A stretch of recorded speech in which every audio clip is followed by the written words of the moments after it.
Bismillahirrahmanirrahim. Assalamualaikum warahmatullahi wabarakatuh. Nama saya Syarif Haikal Al-Qadri dan NIM 202132 bisa menyampaikan UAS untuk temuan yang ke-11 yang berjudul multiprosesor. Sistem multiprosesor dibagi menjadi dua bagian. Yang pertama, merupakan sebuah sistem di mana sekumpulan prosesor dalam suatu komputer tunggal berhubungan dan bekerja sama satu sama lain. Yang kedua, prosesor tersebut dapat berkomunikasi melalui baris data langsung melalui memori yang terbagi atau dengan perantara kombinasi memori itu. B. Sistem multiprosesor memiliki beberapa keuntungan antara lain. 1. Kehandalan yang tinggi dikarenakan memiliki banyak unit prosesor yang digunakan. Kedua, meningkatnya ketersediaan unit memori dan print anti input atau output. Yang ketiga, meningkatnya kemampuan hitung berdasarkan jumlah ALU yang semakin banyak yang merupakan imbas menggunakan banyak prosesor. Yang C, General Bus. General Bus dibagi menjadi dua komponen. Yang pertama, merupakan skema hubungan yang paling sederhana untuk suatu sistem multiprosesor. Yang kedua, merupakan jalur komunikasi tunggal antara komponen-komponen fungsional. D. Crossbar switch. Crossbar switch dibagi dua komponen. Yang pertama, suatu jalur yang terpisah menghubungkan setiap prosesor ke setiap unit memori. Yang kedua, karena setiap memori diakses oleh jalur-jalur berbeda, maka tidak akan terjadi blocking yang disebabkan oleh adanya transmisi yang bersamaan waktunya.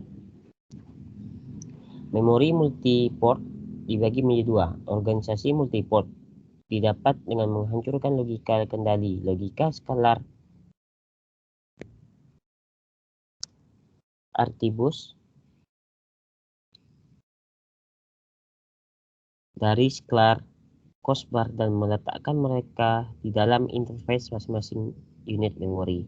Yang kedua, kemudian semua komponen fungsional lainnya mengakses unit memori melalui suatu unit port tertentu di mana fungsi port tersebut merupakan sebagai jembatan menentukan ke memori yang dituju. Multi-cache dalam sistem multiprosesor. Sistem multiprosesor mempunyai cache yang merupakan bagian dari suatu sistem. Sayangnya, kehadiran banyak cache menimbulkan masalah bagi konsistensi data penundupan cache. Masalah ini hanya ada jika cache dihubungkan dengan prosesor individual. Dalam hal ini, bisa terdapat beberapa salinan data sama di cache berlarian pada saat yang sama. Salah satu cara menghindari pertemuan cache adalah dengan menghubungkan cache dengan memori terbagi daripada dengan prosesor. Klasifikasi multiprocessing. Klasifikasi multiprocessing dibagi menjadi 4 komponen. Yang pertama, low case coupled multiprocessing. Yang kedua, continuity spliced processor. Yang ketiga, tight coupled multiprocessing. Yang keempat, parallel processing.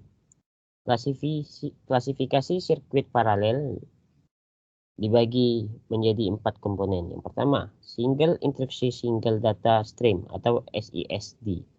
Yang kedua, single instruction multi data system SIMD. Yang ketiga, multi instruction single data stream atau MISD.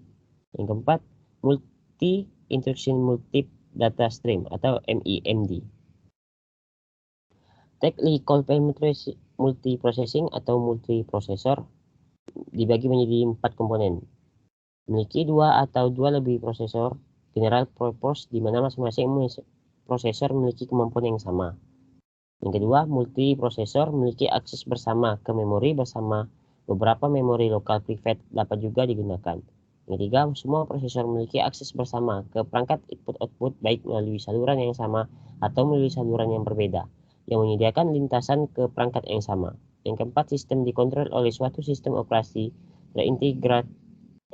terintegritas yang menyediakan interaksi antara prosesor dengan program-program pada level job teks, file, dan data. Berikut contohnya. Organisasi multiprosesor dibagi 3. Pertama, time shared bus atau bus common. Yang kedua, multiport memory. Dan yang ketiga, central control unit.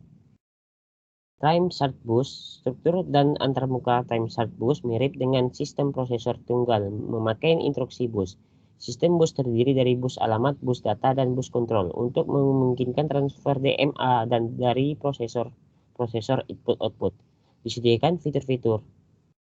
Yang pertama, addressing. Yang kedua, arbitration. Yang ketiga, time sharing. Yang keempat, sederhana. Yang kelima, fleksibilitas. Yang keenam, reliabilitas.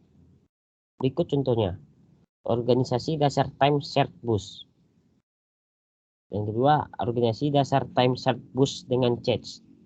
Yang ketiga, organisasi memori multiport. Berikut sistem memori bersama.